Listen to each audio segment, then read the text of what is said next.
ভাপত মৃত্যু হৈছিলে। গতিকে গুৰুৰ বাইক যিমানে হ'লেও নগা চাংতলে বাদ বোলা নিচিনা কথা। মই ভকত হ'লো যদিও অলপমান মোক চলি যায়গৈ বাৰু, হ'লেও আমি যিমানে যি হ'লেও আমাৰ যিখিনি নীতি নিয়ম আছে আমি গুৰুৰ মাধ্যমেদি আমি যাওঁ যেতিয়া, গুৰুৰ পৰা আমি যিটো বাইক লোৱাৰ কথাটো কৈছে আমাৰ ৰসৰাজে, কথাটো বহুত ভাল লাগিলে কথাটো কৈ।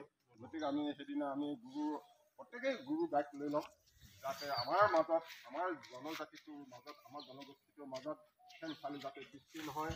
আমি ধুনীয়াকৈ এই নিৰ্বাচন খেলি মেলি আমাৰ মাজত ভাল MLA, একোটা MLA হ'বতো আমাৰ ইয়াত 21টাকে MLA হ'ব। গতিকে আমি ভাল MLA নিৰ্বাচন কৰি 30টা আমি MLA গঠন কৰি মৰাণৰ মাজত 30টা MLA হ'ব। তাৰ মাজতে মুখ্যমন্ত্ৰী হ'ব, কিবা কিবি মন্ত্ৰী থাকিব, হেৰি থাকিব, গোটেই মৰাণ মানুহখিনিৰ ভিতৰতে হ'ব। আকৌ যিমানখিনি পইচা দিছে গোটেই পইচাখিনি পাম। মাত্ৰ 44,000 হেৰি কথাটো ক'লে নহয়, মাত্ৰ দেউৰীসকল মাত্ৰ 44,000 জনসংখ্যাহে আছে দেউৰীখিনিও। আমিতো কেইবা লাখো আছোঁ। গতিকে 44,000 দেউৰীহে আছে, মাত্ৰ মানুহে আছে।